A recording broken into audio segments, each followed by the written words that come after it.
हिंदू है, मुसलमान है, ईसाई है, मादरे हिंद के सब लाल सगे भाई है। खुदा हाफिज। समाजवादी पार्टी, समाजवादी पार्टी, समाजवादी पार्टी, अखिलेश यादव, अखिलेश यादव, अखिलेश यादव। जय हिंद, जय समाजवाद। धर्मेंद्र मधुप जहां भी हो अपना कार्यक्रम शुरू कर दे अपना। धर्मेंद्र मधुप जी। हेलो हेलो, हाँ शुरू करिए। धर्मेंद्र यादव जी मंच पे आ जाए, रास्ता दे दें आप लोग भाई, आने दीजिए। कहाँ बदौरिया जी वह। Hello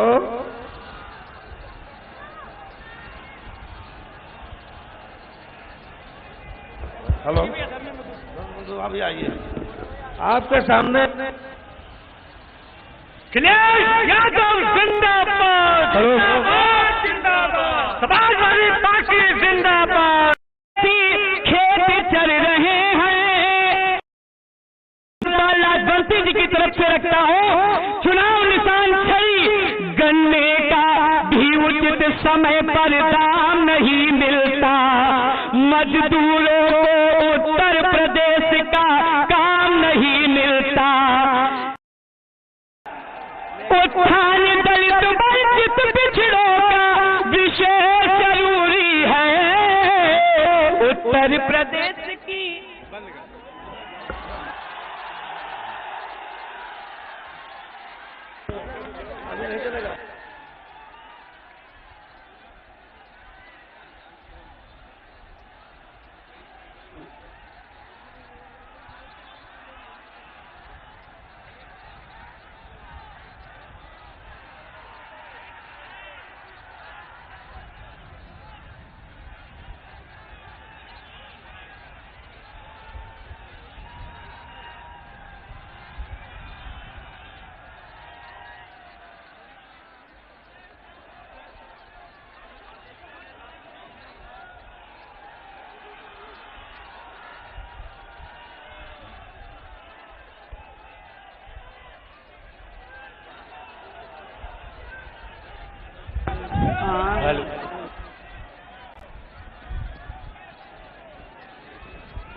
hello hello, Akhilesh Yadav जिंदाबाद, जिंदाबाद।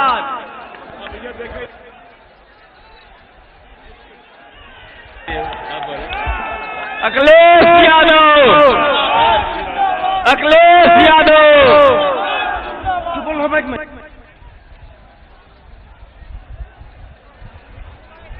अरे आप भी चले जाइए सर।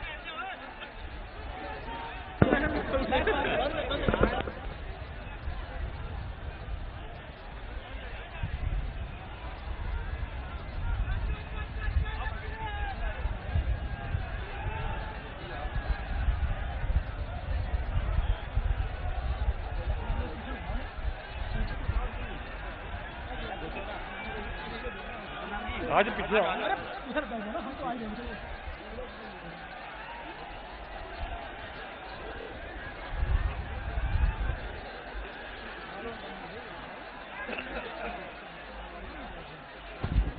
हम आमंत्रित करेंगे समाजवादी पार्टी के जिले के अध्यक्ष और आज के इस कार्यक्रम की अध्यक्षता कर रहे आदरणीय छत्रपाल यादव जी को वो आए और आदरणीय राष्ट्रीय अध्यक्ष जी का स्वागत करने का काम करें। आदरणीय छत्रपाल यादव जी। इस बिस्वा की सरजमी पर मैं अपने राष्ट्रीय अध्यक्ष और उत्तर प्रदेश के होने वाले आदरणीय मुख्यमंत्री जी का हार्दिक अभिनंदन और स्वागत समाजवादी पार्टी की जनता की तरफ से करता हूं। साथियों, आप लोग हाथ उठाकर बता दें सीतापुर जनपद की 9 की 9 की विधानसभा जीतने जा रही है। साथियों, उत्तर प्रदेश में आदरणीय जब हमारे राष्ट्रीय अध्यक्ष जी मुख्यमंत्री बनेंगे तो हमारे गरीब किसान, नौजवान, छात्रों, नौजवानों सबका सवाल होंगे। आज उत्तर प्रदेश माननीय राष्ट्रीय अध्यक्ष जी की तरफ आशा भरी निगाह से देख रहा है। आप लोग यहाँ से जाइए, अपने खेत में लग जाइए, एक एक वोट साइकिल के खाने पर और मिश्रिक में छड़ी के खाने पर लगाकर 23 तारीख को आप लोग हमारे जनपद सीतापुर से 9 की 9 सीटें जिताने का काम करिएगा।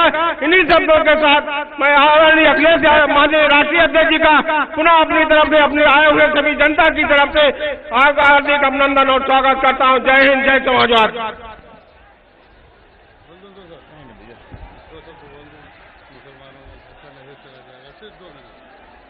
भाई जासमीर अंसारी जी पूर्व विधायक जी से अनुरोध है वो आदरणीय राष्ट्रीय अध्यक्ष जी का स्वागत करें। आज माननीय राष्ट्रीय अध्यक्ष जी हमारे प्रदेश की दिलों की धड़कन, आज हमारे बिस्वा गुलजार साहब के अंदर की दरगाह पे आए हुए हैं। मैं आप सब लोगों से एक अपील और गुजारिश करना चाहता हूं कि आप लोग, जैसे अभी की झीन बाबू ने कहा था कि ठाकुर समाज के लोगों से मेरी अपील और गुजारिश है कि सब लोग वोट दें समाजवादी को। मैं अपने मुस्लिम समाज के भाइयों से अपील गुजारिश करता हूं, नए विधानसभा जिता के भेजाने का काम इंशाल्लाह आप लोग करने का काम कीजिएगा। ये मेरी अपील और गुजारिश है। और बाकी का वक्त मैं सब अपने आपकी दिलों की धड़कन उन्हीं के लिए देना चाहता हूं। बहुत बहुत शुक्रिया, धन्यवाद, खुदा हाफिज। जिनका इंतजार झोपड़ी में बैठी हुई बूढ़ी माँ कर रही है, जिनका इंतजार खेत की मेड़ पर काम करता हुआ किसान कर रहा है, जिनका इंतजार उत्तर प्रदेश का नौजवान कर रहा है और मजदूर अपने पसीने के अक्स में जिनको महसूस करता है, आने वाली 10 तारीख को उत्तर प्रदेश के भविष्य होने वाले उत्तर प्रदेश के मुख्यमंत्री आदरणीय राष्ट्रीय अध्यक्ष जी को आमंत्रित करता हूं। वो आए और बाबा गुलजार साहब की सरजमी पर, सीतापुर की नैमिष की पवित्र पुण्य भूमि पर, 88,000 ऋषियों की पवित्र पुण्य भूमि पर हार्दिक स्वागत, वंदन, अभिनंदन करते हुए अपने नेता को आमंत्रित करता हूं। वो आए और हम लोगों को संबोधित करें। आदरणीय राष्ट्रीय अध्यक्ष जी।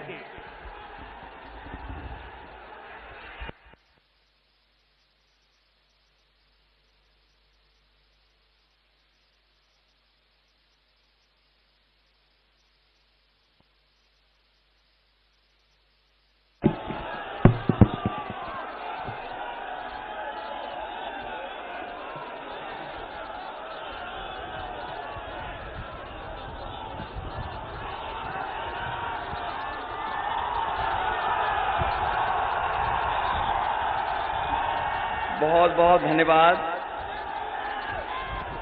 मैं देख रहा हूं कि पूरा मैदान हर तरफ से भरा दिखाई दे रहा है।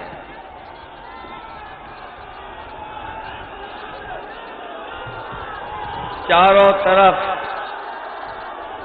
और जहां जगह नहीं बची है लोग छतों पर भी हैं। पूरा मैदान हमें चारों तरफ से भरा दिखाई दे रहा है। मैं एक एक अपने आदरणीय बुजुर्ग, किसान भाई, मजदूर, नौजवान साथी, माताएं बहनें और पत्रकार साथियों का धन्यवाद देता हूं और मैं आभार प्रकट करता हूं आप सबका। सबसे पहले मुझे खुशी है इस बात की, मैं अपने आप को गौरवान्वित महसूस कर रहा हूं कि आज सीतापुर की धरती पर मुझे बोलने का मौका मिल रहा है। इतने जन समूह के बीच में हमें अपनी बात करने का मौका मिल रहा है। ये वो धरती है जो गंगा जमुनी तहजीब का एक संदेश भेजती है। जहां जिस मैदान में खड़ा हूं वहीं हमारी ये सीतापुर की धरती न केवल यूपी बल्कि देश में इस बात के लिए जानी जाती है कि जहां पर संत और नैमिषारण्य जैसी पवित्र धरती हो, जहां दूर दूर से साधु संत श्रद्धा के लिए और अपने आप को इस जगह के दर्शन करने के लिए दूर दूर से आते हैं। वहीं हम इस मैदान में जहां बाबा गुलजार शाह का मैदान है, उसमें मिलने का मुझे मौका मिल रहा है। ये वो जगह है, वो जगह जहां राजस्व के जनक राजा टोडरमल की धरती है, जो राजस्व के बारे में जाने जाते हैं, जिन्हें राजस्व के जनक कहा जाता है, उसकी धरती पे हमें बोलने का मौका मिल रहा है। मैं एक एक उपस्थित इस जनसभा में अपने आदरणीय बुजुर्ग किसान भाई नौजवानों से मैं अपील करने आया हूं कि इस चुनाव में समाजवादी पार्टी और समाजवादी पार्टी के गठबंधन के जितने भी सहयोगी हैं, उनकी आप सब लोग मदद कर करके, सहयोग कर करके एक एक वोट उनके पक्ष में डाल करके ऐतिहासिक जीत दिलाने का काम करना है। मंच पर हमारे बैठे हुए पार्टी के जिलाध्यक्ष सतपाल यादव जी, यहां से रही पूर्व सांसद केसर जहां जी, रामपाल राजवंशी पूर्व मंत्री, समाजवादी पार्टी की सरकार में मंत्री नरेंद्र वर्मा जी, एमएलसी आनंद भदौरिया जी, कमलेश यादव जी, पूर्व विधायक जहां समीर अंसारी जी, देवी शंकर वाजपेयी जी, जहीर अब्बास, दिग्विजय सिंह देव, अजय यादव, मुकेश वर्मा, प्रोफेसर अली, अमर सिंह बबलू, प्रदीप सिंह पन्नू, लाल सिंह यादव जी से लेकर के हमारी समाजवादी पार्टी के उपस्थित यहां पर मोहली विधानसभा के समाजवादी पार्टी के प्रत्याशी अनूप गुप्ता जी, सीतापुर के प्रत्याशी समाजवादी पार्टी के राजेश जायसवाल जी, हरगांव से रामहित भारती जी, लहरपुर से अनिल कुमार वर्मा जी, बिस्वा जहां पर हम लोग आपसे निवेदन कर रहे हैं, नौजवान साथी समाजवादी पार्टी के प्रत्याशी अफजाल कौसर जी, शिवता के प्रत्याशी महेंद्र सिंह झीन बाबू जी, महमूदाबाद के हमारे पार्टी के प्रत्याशी विधायक नरेंद्र वर्मा जी, सिधौली से समाजवादी पार्टी के प्रत्याशी हरगोविंद भार्गव जी, मिश्रिख से समाजवादी पार्टी और ओम प्रकाश राजभर जी के गठबंधन के प्रत्याशी मनोज कुमार राजवंशी जी, उपस्थित सभी नेता और संगठन के सभी पदाधिकारी, मैं जब से चुनाव प्रचार में निकला हूं और जब आज आपके बीच में वोट मांगने आया हूं, 2 चरणों का वोट पड़ चुका है और जो खबरें आपके बीच में आई होंगी पहले चरण से और दूसरे चरण से, इस बार पहले और दूसरे चरण में ही गठबंधन को बहुत समर्थन मिला है और तमाम लोग तमाम तरह के आकलन कर रहे हैं, लेकिन मैं ये कह सकता हूं कि पहले और दूसरे चरण में ही गठबंधन ने शतक लगा दिया है और तीसरे चरण का वोट पड़ने जा रहा है कल और चौथे चरण का वोट पड़ेगा।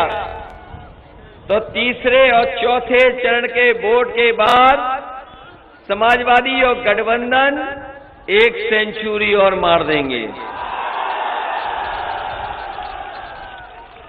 और जब तक चुनाव 7वें चरण में जाएगा, जब तक चुनाव 7वें चरण में जाएगा, आप देख लेना भारतीय जनता पार्टी के बूथों पर भूत नजर आएंगे नाचते हुए।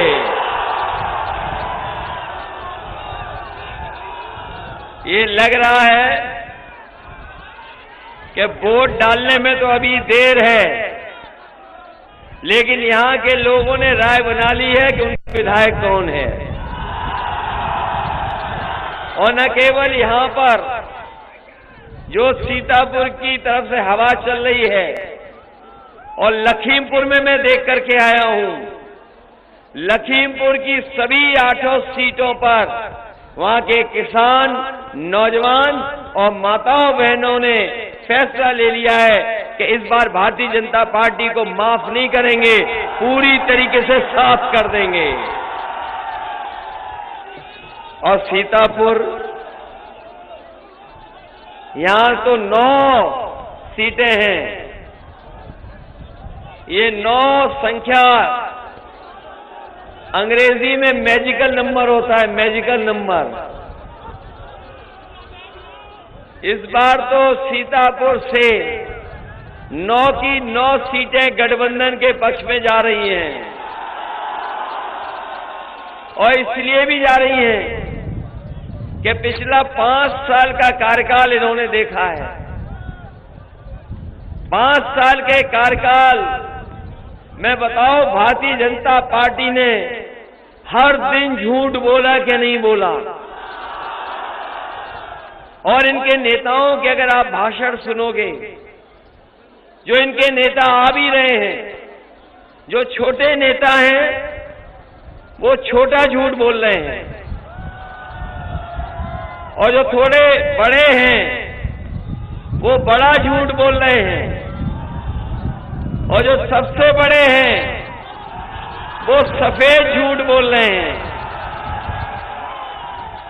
ये बात मानते हो कि नहीं मानते हो?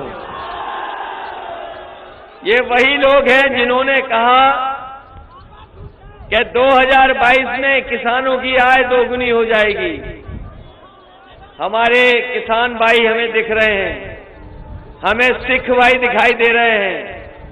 बताओ, आय दोगुनी हुई कि नहीं हुई? न आय दोगुनी हुई। जब हमारे किसानों को खाद की जरूरत थी तो ये सरकार खाद भी नहीं दे पाई, न खाद दे पाई, न डीएपी दे पाई। और अगर खाद मिल भी गई तो घर जाकर के बोरी देखी तो 5 किलो की उसमें से चोरी हो गई। धान में इतनी बड़ी लूट किसी ने नहीं देखी होगी। कोई खरीद केंद्र नहीं बना जहां पर किसान अपना धान लेकर के जाता और कीमत मिल जाती। मुझे याद है, आप लोगों को धरने पे बैठना पड़ा, आंदोलन करना पड़ा, लेकिन इस सरकार ने किसी का नहीं सुना। धान की लूट हो गई। ये वही भारतीय जनता पार्टी के लोग हैं जो कह रहे थे कि हवाई चप्पल पहनने वाला हवाई जहाज में चलेगा। हवाई चप्पल पहनने वाला हवाई जहाज में चलेगा, लेकिन जितना डीजल पेट्रोल महंगा किया है, बताओ गरीब की गाड़ी चल पा रही कि नहीं चल पा रही? न गरीब की गाड़ी चल पा रही है, न हमारे नौजवानों की मोटरसाइकिल चल पा रही है। 100 के लगभग हो गया पेट्रोल, कि नहीं हो गया? और ये अगर दोबारा सरकार में आ गए तो याद रखना, पेट्रोल 200 रुपए का बिकेगा, 200 रुपए का। चुनाव जैसे ही शुरू हुआ, बीजेपी के लोग डोर टू डोर कैंपेन कर रहे थे, डोर टू डोर प्रचार कर रहे थे। याद है कि नहीं याद है? कुछ लोग थूक लगा करके पर्चा बांट रहे थे, घरों पे जाकर के वोट मांग रहे थे। जब से माताओं बहनों ने उन्हें लाल लाल वाला सिलेंडर दिखा दिया, तब से इनका डोर टू डोर कैंपेन बंद हो गया। अब दूर से ही प्रचार कर रहे हैं। जनता से इतना घबरा गए कि अब दूर से प्रचार कर रहे हैं। ये भारतीय जनता पार्टी के लोग लगातार धोखा देने वाले लोग हैं। और इधर जब उनकी हार होने लगी तो हमारे बाबा मुख्यमंत्री कह रहे हैं कि गर्मी निकाल देंगे। हमारे बाबा मुख्यमंत्री कह रहे हैं गर्मी निकाल देंगे। सुना है सीतापुर में ही आज घूम रहे हैं कहीं पर।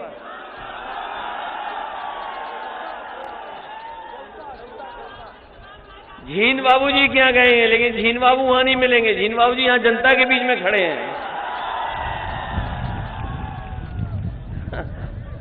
ये कह रहे हैं गर्मी निकाल देंगे, लेकिन अगर वो देख लेते हमारी लखीमपुर की जनता, पीलीभीत की जनता और सीतापुर की, तो उनकी भाप अपने आप निकल जाएगी। ये जनता वो दिखाई दे रही है कि गर्मी निकालने वालों की भाप निकाल देगी इस बार। हमारे किसानों को अपने खेत की रखवाली करनी पड़ रही है। जो गौशालाएं बनी थी उसका सब पैसा लूट लिया। हजारों करोड़ रुपया आया बजट का, लेकिन हमारी गाय मां भूखी हैं। भूख की वजह से जान जा रही है और खेतों में घूम रहे, खेत बर्बाद हुए जा रहे हैं। किसानों का नुकसान हो रहा है और किसान को अपनी रखवाली के लिए, खेती की रखवाली के लिए तार लगाने पड़ रहे हैं। बताओ, तार लगाने पड़ रहे हैं कि नहीं लगाने पड़ रहे हैं? समाजवादी सरकार बनेगी तो कम से कम 2 सालों में सुधार कर करके उनकी देखभाल कैसे हो। और शायद बाबा मुख्यमंत्री जानते नहीं हैं, हमसे अच्छी रखवाली कोई नहीं कर सकता। हम तो बाबा मुख्यमंत्री से कहेंगे अपना जो प्रिय जानवर है, जो उनका प्रिय जानवर है, उससे तो जनता को बचाओ। कई जगह एक्सीडेंट कर करके जान ले ली है। अभी मैं फिरोजाबाद में था, एक बाप और बेटा रखवाली कर रहा था अपनी खेत की, और खेत की रखवाली कर करके जब घर लौट रहा था, एक सांड ने ऐसी टक्कर मारी कि दोनों बाप और बेटों की जान चली गई। मैनपुरी में ये घटना हुई है और मैं समझता हूं सीतापुर, लखीमपुर, कोई जिला ऐसा नहीं बचा होगा जहां पर कहीं न कहीं सांड ने एक्सीडेंट न कर दिया हो, किसी न किसी की जान न ले ली हो। कम से कम बाबा मुख्यमंत्री जी अपना प्रिय जानवर तो हटाओ यहां से, उसको भी नहीं हटा पा रहे हैं। और ये अभी कुछ दिन पहले हमारे बाबा मुख्यमंत्री जी ने लखनऊ में लैपटॉप बांटे थे। किसी को मिले नौजवानों आप में से? पता नहीं कौन सी टैबलेट दे रहे हैं पिछले 5 साल से। और अभी स्मार्टफोन भी बांटने का दावा किया, कहा 1 करोड़ स्मार्टफोन बांटेंगे, 1 करोड़। बताओ सीतापुर के नौजवानों किसी को स्मार्टफोन मिला हो? और अभी तक तो हम ये कहते थे कि हमारे बाबा मुख्यमंत्री कंप्यूटर चलाना नहीं जानते, लेकिन अभी उन्होंने एक तस्वीर लगाई इटावा की जनसभा की, जिसमें खुद वो पूरब की तरफ देख रहे हैं और जनता पश्चिम की तरफ देख रही है। तब पता लगा कि इन्हें तो स्मार्टफोन चलाना भी नहीं आता है।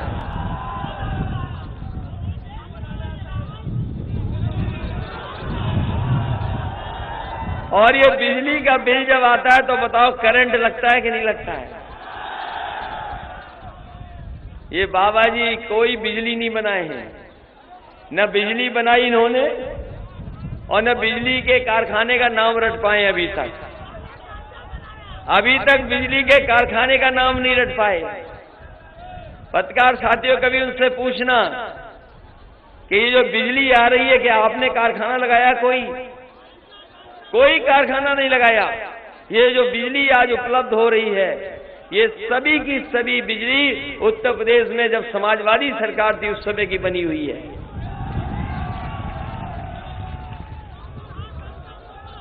इसलिए साथियों, मैं आपसे कहना चाहता हूं कि बाबा मुख्यमंत्री तो नाम भी नहीं रट पाए हैं और ये गर्मी निकालने की बात कर रहे हैं। हम नौजवानों को कह के जा रहे हैं कि समाजवादी सरकार बनेगी तो फौज में नौकरी निकालने का काम समाजवादी सरकार में होगा और पुलिस की भी नौकरी निकालेंगे। कम से कम हमारे नौजवानों का भविष्य बेहतर हो। 11 लाख पद खाली हैं सरकारी, अभी तक नहीं भरे गए, जिसमें शिक्षक विभाग, शिक्षा विभाग से लेकर के तमाम विभाग हैं। 11 लाख जगह खाली हैं। समाजवादी पार्टी ने तय किया है कि सरकार बनेगी तो 11 लाख पदों को भर करके अपने नौजवानों को नौकरी देने का काम करेंगे। ये हमारे टेट वाले लोग, बीएड, कितने दिनों से आंदोलन कर रहे हो, इस सरकार ने नहीं सुनवाई की है। हमने अपने मैनिफेस्टो में शामिल किया है कि सरकार बनेगी तो अपने बीएड टेट वालों को, 2011 वालों को नौकरी देने का काम भी सरकार में होगा। शिक्षा मित्रों की मदद होगी, जो 69,000 वाले हैं उनके साथ भेदभाव हुआ है उनकी मदद होगी। और हमारे अनुदेशक भी हैं, तमाम हमारे बीएड, बीपीएड वाले हैं, बीटीसी वाले हैं, इनकी भी मदद करने का काम समाजवादी लोग करेंगे। इनकी सरकार में बहुत भेदभाव हुआ है और भेदभाव इस सीमा तक है कि इन्होंने किसान के गन्ने का भुगतान नहीं किया, अभी भी बकाया है। इसे समाजवादी पार्टी ने तय किया है सरकार बनने पर, चाहे हमें बजट से पैसा अलग रखना पड़े, बजट से पैसा निकाल करके अलग रखेंगे और अपने किसानों का गन्ने का भुगतान 15 दिन के अंदर पूरा का पूरा भुगतान किसानों का गन्ने का होगा। और यही नहीं, मंडी को कैसे बेहतर करें, मंडी व्यवस्था के साथ साथ खरीद केंद्र कैसे बनाए जाएं, जिससे कि हमारे किसानों की पैदावार की मूल्य जो एमएसपी मिलती है उसको निश्चित किया जाए, तो किसानों की खरीद एमएसपी पे भी करने का इंतजाम समाजवादी सरकार में होगा। हमारे बहुत सारे कर्मचारी हैं जो मांग कर रहे थे कि पुरानी पेंशन बहाल हो, समाजवादी सरकार ने तय कर लिया है सरकार बनने पर हमारे कर्मचारियों की पुरानी पेंशन बहाल की जाएगी। इधर आपने देखा होगा जब लॉकडाउन लगा, मजदूर पैदल पैदल घर पहुंचा था, किसी मजदूर की सरकार ने मदद नहीं की। आप सड़कें देखी होंगी, मजदूर पैदल पैदल जा रहा था। कोरोना में बहुत सारे लोगों की जान गई। इस सरकार ने न दवाई दी, न जिला का अस्पताल का बिस्तर दिया, और सांसों की सबसे ज्यादा जरूरत थी ऑक्सीजन, ये सरकार ऑक्सीजन भी नहीं दे पाई। बड़े संख्या में लोगों की जान गई, किसी की मदद नहीं हुई। समाजवादी सरकार बनेगी तो जिस तरीके से सुप्रीम कोर्ट ने भी निर्देश दिए हैं, जो कोरोना के समय पर जिनकी जान गई है उनकी मदद करने का काम भी समाजवादी सरकार में होगा। यहां पर बहुत सारी शुगर फैक्ट्रियां हैं जो चल नहीं पा रही हैं, कहीं की कैपेसिटी या किसी कारण बंद है। अगर उनको पुनः विचार करने पर या संभावनाएं बना करके कैसे शुरू हो, उनको भी चालू करने का काम समाजवादी सरकार में होगा। आपको याद होगा कि जिस समय कोरोना आया सब कुछ बंद पड़ा था, अगर कोई चीज मदद कर रही थी तो वो आपकी एम्बुलेंस, जो गरीबों को अस्पताल तक पहुंचा रही थी। जब से ये बाबा मुख्यमंत्री जी की सरकार आई है, ये एम्बुलेंसों को भी बर्बाद कर दिया है। एम्बुलेंस भी आज गरीब की मदद नहीं कर पा रही है। समाजवादी सरकार बनेगी जहां अस्पतालों में गरीबों के इलाज के लिए इंतजाम होगा, दवाइयों के लिए इंतजाम होगा, जांचों के लिए इंतजाम होगा। वहीं एम्बुलेंस की संख्या अगर बढ़ानी पड़ेगी तो एम्बुलेंस की संख्या बढ़ा करके अपने गरीबों को सही समय पर एम्बुलेंस पहुंचा करके उन्हें अस्पताल मदद के लिए पहुंचाने का काम सरकार में होगा।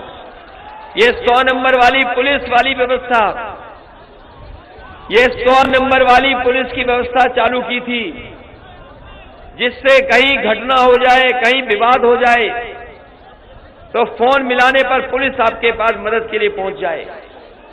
लेकिन जब से ये बाबा मुख्यमंत्री सरकार आई है, हमारे 100 नंबर को जो 112 किया है, तब से हमारी पुलिस को भी इन्होंने कबाड़ा कर दिया। इस सरकार में अगर कोई चीज डबल हुई है, इस डबल इंजन की सरकार में कोई चीज डबल हुई है तो भ्रष्टाचार और महंगाई डबल हुई है। बताओ, महंगाई डबल हुई कि नहीं हुई? किसी को नौकरी रोजगार मिला कि नहीं मिला? क्या आपको उम्मीद है कि बाबा मुख्यमंत्री जी किसी को नौकरी रोजगार दे देंगे? अभी मैंने लखीमपुर में कहा कि काका गए हैं तो बाबा जी भी चले जाएंगे। और काका मैंने इसलिए कहा कि इधर बीजेपी वाले बहुत एबीसीडी सीख के आए हैं, समय समय पर एबीसीडी कहते हैं। काका मतलब काले कानून। अगर काला कानून भी हटे हैं, काका हटे हैं, तो बाबा भी हटेंगे। और अभी किसान भूले नहीं है कि जिस तरीके से किसानों की जान गई है। ये आजाद भारत का जलियांवाला बाग था, जिस तरीके से लखीमपुर में किसानों की जान गई। किसान एकजुट हैं। और दिल्ली वाली भी बातें याद होंगी, जिस समय कानून लाए गए थे, किसान 1 साल से ज्यादा वहां बैठा रहा, धरना दिया, प्रदर्शन किया, शांतिपूर्ण ढंग से रहा। सरकार ने उसके आंदोलन को खत्म करने के लिए कीलें, बोल्डर, बैरिकेडिंग, जो कुछ कर सकते थे किया। लेकिन हमारे किसान पीछे नहीं हटे। हमारे किसानों ने सरकार को पीछे हटा दिया। 750 किसान शहीद हुए हैं। ऐसा पूरे दुनिया के इतिहास में नहीं मिलेगा कि अन्नदाता के लिए इतनी बड़ी लड़ाई लड़ी गई हो और सरकार ने कोई सुनवाई नहीं की। अगर आज काले कानून हटे भी हैं तो केवल वोट के लिए हटे हैं।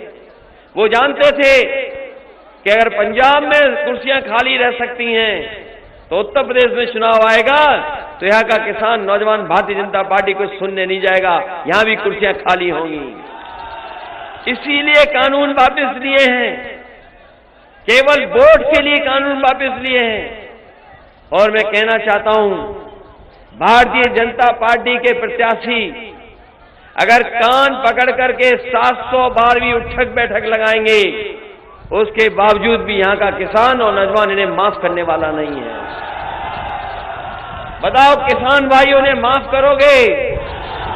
जिन्होंने 750 किसान शहीद करा दिए, कोई माफ करने वाला नहीं है। ये कांड नहीं किया इन्होंने, ये पाप किया है। इससे बड़ा पाप लोकतंत्र में किसी ने नहीं किया जैसा भारतीय जनता पार्टी ने किया। इस बार इन्हें ऊपर वाला भी माफ नहीं करेगा और न हम और आप माफ करने वाले हैं। इस बार जमानत जरूर मिल गई है, लेकिन अभी जनता की अदालत में जमानत नहीं मिली है। ये मंत्री पुत्र जिन्होंने किसान कुचले, जमानत मिल गई, लेकिन अभी जनता की अदालत में जमानत नहीं मिली है। और ये जानते थे कि सरकार बदलने वाली है, इसीलिए जल्दी में जमानत करा ली। समाजवादी सरकार आएगी तो पैरवी होगी और इनको पालने पोसने वाले भी जेल में जाएंगे। ये समाजवादी पार्टी की सरकार आने पर समाजवादी सरकार पैरवी करेगी। कोई सोच सकता है कि किसानों के साथ ऐसी घटना हो जाए? इसलिए साथियों, हम आपसे अपील और निवेदन करने आए हैं। ये चुनाव उत्तर प्रदेश के भविष्य का है। न केवल भविष्य उत्तर प्रदेश का, बल्कि देश का लोकतंत्र बचेगा कि नहीं बचेगा उसका चुनाव है। ये चुनाव इसलिए भी है कि जो बाबा साहब भीमराव अम्बेडकर जी ने संविधान दिया था, वो संविधान बचेगा कि नहीं बचेगा। क्योंकि लगातार ये सरकारें हर चीज बेच रही है, हर चीज बेचने में लगी है। आप जानते होंगे बड़े बड़े हवाई जहाज जो सरकारी थे वो बेच दिए, हवाई अड्डे बेच दिए, पानी का जहाज बेच दिया, बंदरगाह बेच दिया, रेलवे गाड़ियां रेलगाड़ियां बेच दी, रेलवे स्टेशन की जमीनें बेच दी। और ये इसलिए बेच रहे हैं क्योंकि आपने वो पुरानी कहावत सुनी होगी, न रहेगा बांस, जब सब चीज प्राइवेट हो जाएगी तो सोचो आरक्षण कहां मिलेगा किसी को, नौकरी कहां मिलेगी। इसीलिए ये बेच रहे हैं। बताओ बेचने वाली सरकार को सजा दोगे कि नहीं दोगे? ये चुनाव भारतीय जनता पार्टी को हटाने का चुनाव है। उत्तर प्रदेश से इन्हें हमेशा के लिए साफ करने का चुनाव है। तभी सब नेता आ रहे हैं, लगातार आ रहे हैं। सुनने में आया दूसरे प्रदेश से भी लोग आ रहे हैं। अगर आपको याद हो, बहुत सारे प्रदेशों के नेता यहां घूम रहे हैं। जहां जहां खाली हैं प्रदेश इनके, वहां के लोग आ रहे हैं। उत्तराखंड के भी आ गए, गुजरात के भी आ गए, मध्य प्रदेश के भी हैं, राजस्थान के भी हैं। लेकिन जब से उन्होंने उत्तर प्रदेश की हवा देखी है, अपने कपड़ों का रंग बदल करके चुपचाप भाग गए उत्तर प्रदेश छोड़ करके। इसलिए आप सबको मदद करनी है, आप सबका वोट और सहयोग चाहिए। अब दिन नहीं बचे, अगर गिनोगे तो बताओ कितने दिन बचे हैं अब। इसी दिन का तो हम और आप लोग इंतजार कर रहे थे। बताओ 14 दिन के 13 दिन बचे हैं अब। नहीं, यहां 3 दिन, लेकिन 10 जो आखिरी वोट पड़ेगा, कुछ भी दिन नहीं बचे अब। आपको भी वोट डालना है। इसलिए आपसे अपील करने आया हूं कि समाजवादी पार्टी और गठबंधन के प्रत्याशियों की मदद करना, साइकिल चुनाव चिन्ह पे मदद करना। एक एक वोट साइकिल पे डालेंगे कि नहीं डालेंगे? बताओ हमारी गंगा जमुनी तहजीब को बचाओगे कि नहीं बचाओगे? भाईचारा को आगे बढ़ाओगे कि नहीं बढ़ाओगे? मैं एक बार फिर इस देवी सावन की पावन धरती को प्रणाम करते हुए, जहां हमारे बाबा